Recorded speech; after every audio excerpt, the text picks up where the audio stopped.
اخوان طلعت المخاليف، هذا واحد وهذا الثاني، لان عندي خانة جوا دايما يتغبون جواتها، حتى شلتها غيرت مكانها، قلت هاي لازم اطلع بما انه ساني عندي وقت، وهذا ذكر ما يطير اخوان، وبما انه همين يشمس قلت خلي شوي يشمسون. طبعا طلع بالزود طلعتهم، واحد منهم ما طلعت الطيور طلع وياهم، بس ما ادري شلون طيور فزت وطارت، والثاني مسك حتى طلعته لين ما يرضى.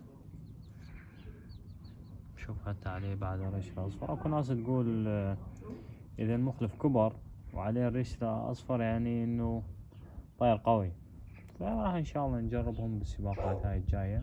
شوف هاي الغربان، والحلو السامي ابو عمر يعني خلي يستكشفون حديقة اكثر. يقول لك التعليم من الصغر مثل النقش على الحجر، اهم شي لا تضغطون عليهم، بس خلي شوي يكبرون ورا ما تطير الطيور اطلعهم. هذا طير احمر خالط ويا الطيور اخوان،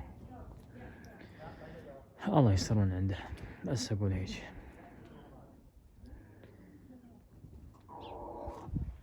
اخوان نقطع واذا نزلت الطيور ان شاء الله نكمل، او اذا صار شي جديد. هنا اخوان صايرة حمس، كله يريد يبيض بالسلة، كله يريد يكرك بالسلة يا معودين.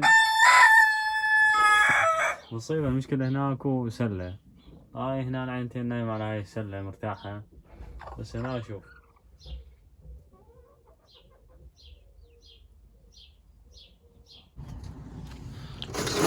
الرحمن الرحيم.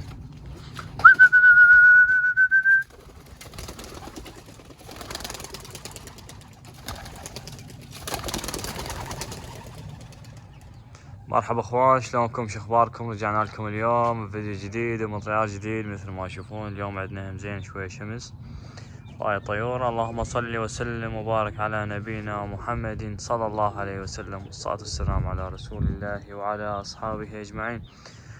اخوان ان شاء الله باكر راح نسلم الطيور لسباق 195 الطيور اللي راح تطلع من النادي مالتنا ان شاء الله، 300 حوالي 390 طير، ومعانا بعد 4 نوادي ثانيات. السباق اللي فات نادي من النوادي ما دخل طيور معانا، بس ان شاء الله باكر راح يدخل، فالعدد راح يكون اكثر من 1500 هيك شي طير، ممكن اكثر. والنتائج راح يطلعوها يطلعون اول شي النتائج مال الطيور على النادي، بعدين راح يطلعوها على 5 نوادي، بعدين راح يطلعوها على الجهة الشمالية على ما اعتقد مال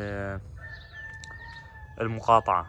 فيعني اخر شي سجلت المركز 300 تقريبا 381 على 2000 طير على الجهة الشمالية. على 1000 طير سجلت اول طير 100 وهاي طير راحت ايش 141 هيك شي 42 ما ادري اقل. ف يعني عندنا 3 نتائج ان شاء الله. ثاني ان شاء الله جاي احاول احضر طيور، وان شاء الله القادم افضل ان شاء الله. هاي السنة بس هالشي نعتبرها تجربة نجرب، بس السنة الجاية ان شاء الله راح ندخل بقوة ونحطم الارقام ان شاء الله.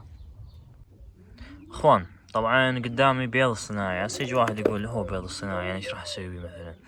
اخوان هذا البيض الصناعي قدامكم هو هذا. هسه يجي واحد همين ايش يقول يعني اذا واحد موسم سباق يقدر يسحب البيض مال الطيور يحطهم بالفقاسة مال الطيور، لما ترجع الطيور يحط البيض يرجعها جواتهم، او يحط جوات الطيور ما يريد يفقس من عندهم بس يريد ينيمهم على البيض. انا راح اقول لك لا. طبعا هذا البيض طبعا هاي تفتح مثل ما تشوفون اخوان، حتى يحفزون الاناث اكو الهواة القدام باوروبا يحط حشرة بالداخل ويسدها، فقبل ما يستلم الانثى يحط البيضة جواتها. هنا حفز الانثى حتى ترجع اسرع للبيت، لان الانثى شنو حسبالها البيض راح يفقس، فراح تنطي كل طاقتها حتى ترجع اسرع للبيت.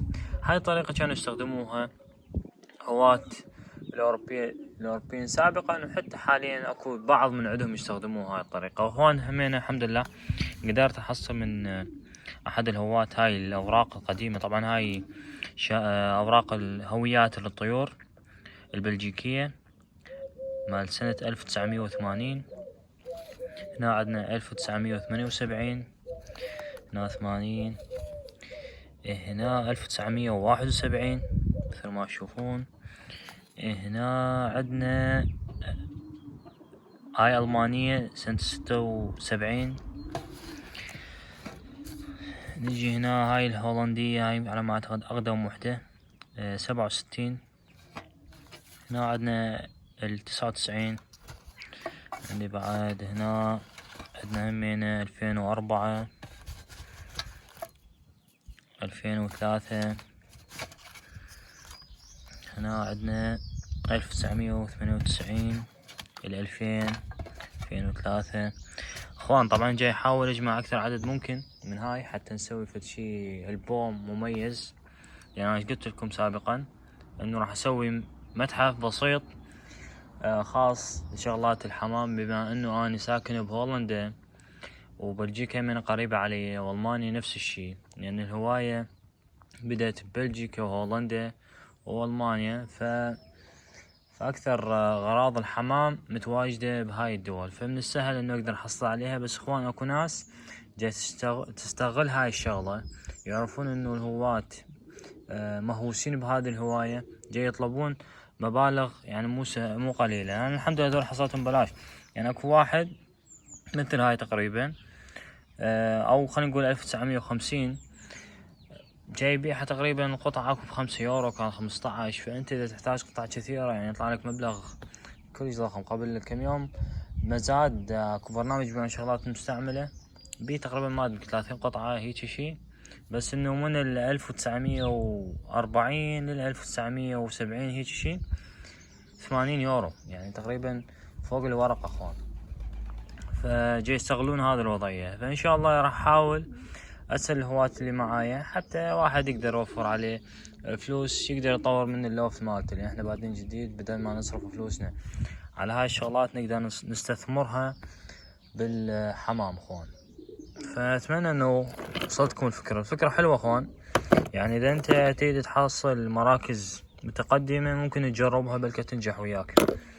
يعني شلون هو اذا عندك انت زينة هي بكل الاحوال راجعة، بس اذا جربتها ممكن تساعدك اذا رجعت بدقيقة قبل الوقت، او بدل ما توقف فوق البيت ولما تدخل وتجرب هاي الطريقة، يعني انت تكسب لك دقيقة انت حققت مركز او مركزين متقدم. فهمتون شلون اخوان؟ طبعا اخوان هسه جاي اقلب بيهم. طبعا لاحظت هاي النقطة بالهويات سابقا. طبعا حصلت هسه من هاي 1980 هولندية. طبعا بالبلجيكية اخوان اذا قلبناها، اذا هاي قلبتها راح يعطيني هذا. شوف هاي ما بيها. هنا تكتب على ما اعتقد اسم صاحب الطيارة مكتوب بالالماني، وهنا تكتب ذكر ولا انثى، شوف الخصلخت. وهنا ما ادري ايش ينكتب لان اخوانا ما فهموا الماني بس هولندي، بس اكو شغلات يعني متقاربة. مثلا الخصلخت مفهومة بالهولندي. فالحلو يعني ينطيك انه تكتب معلومات اكثر عن الطير، حتى مثلا الطير اذا احد اتصل عليه اذا ضاع او فد شي مباشرة تقلب هذا فلان ذكر، او من تنطيه او تبيعه من صاحب الطير يقلب هذا الطير كان مال فلان شخص، جبته من فلان شخص. فيعني هواي معلومات حلوة كان سابقا يستخدموها، وطرق حلوة يستخدموها سابقا في هذه الهواية. يا اخوان تحضير للسباق 195 والتوفيق ان شاء الله من رب العالمين. هاي الطيور مالتي ان شاء الله راح اسلم 8 اقصد 7. هسه المرة الفاتت كانوا 8 صاروا 7. وهذا يمكن مع رئيس النادي على ما اعتقد، قدام زميلنا الثاني.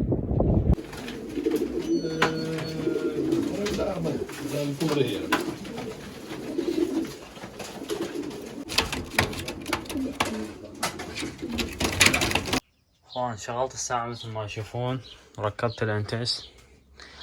فبعد شوية على اساس انه الحمام راح ينطلق الساعة 9، بس قالوا انه سبب سوء الطقس هناك ببلجيكا راح يأجلون الانطلاق، يمكن بال12 يطلقوهم هيك شي. فعدد الحمام 1500 وما ادري ايش قد.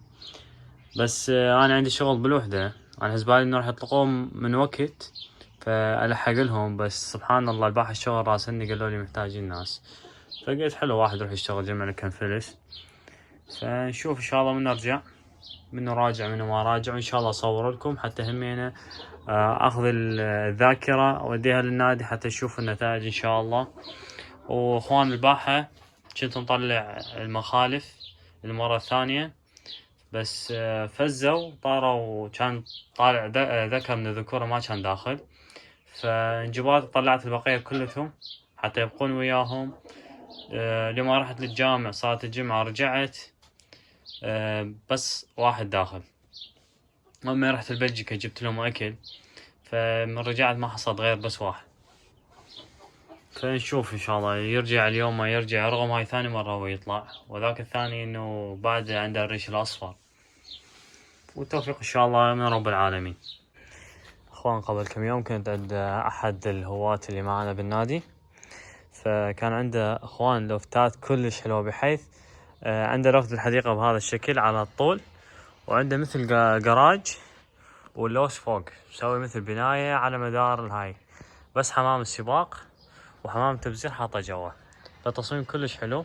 فانتبهت عليه الكعكات مسويه بهاي الطريقة، فمن سألته قال لي هاي افضل طريقة، بس شنو السبب ما سألته، ان شاء الله حسأله، بس شوف شلون جاية. فنشوف ان شاء الله اليوم اسأله وتعرف. واخوان بخصوص هذا الذكر هذا تواصلت دخلت لان انا مو عضو بالنادي، سجلت دخول عن طريق المعلومات مالتي عند شركة الMPO هاي المختصة بالسباقات الحمام بهولندا. فطلبت الهوية مالته، طبعا دفعت 5 يورو حتى انه يمشون بالطلب لان ما يمشون ببلاش. فقالوا لي تنتظر 30 يوم حتى اذا وافق صاحب الطير راح نبعث لك الهوية الجديدة مالته. قالوا اذا ما وافق ما راح تستلم شي، واذا ما سمعوا من عنده اي خبر هم راح اخذ الهوية. وقالوا لي ممكن 30 يوم، ممكن يضيفون اسبوع زايد معاهم. فشوف ان شاء الله ايش راح يصير، وان شاء الله همينه الوقت جاي يمشي، وان شاء الله اصور لكم، واذا ما سجله باسمي ما راح اخليه يعني. اخوان طبعا هسه رجعت من الشغل ودخلت على الموقع مال اللي ينشرون به اخبار السباق، وطلع تم تأجيل السباق على باكر. والسباق كان اخوان من فرنسا مو من بلجيكا، لان هم يحطون اسم المدينة فاكو اماكن مو معروفة. فمن بحثت شفت المسافة طعاني من فرنسا. طبعا هذا طيارتي، هذا هسه جاي يبحث عن نتائج، هذا مثل الصقر. فهسه المخلف اذا يشوفه بركت الذكر ما راح يلحق المخلف، فبركت يسحبه. فاخوان يعني لهنا واقطع الفيديو، وان شاء الله اصور لكم فيديو جديد وتصور من ترجع. شوفكم فيديوهات جديدة، اتمنى الفيديو عجبكم اول شي، وان شاء الله اشوفكم فيديوهات جديدة. وتحياتي لجميع الابطال.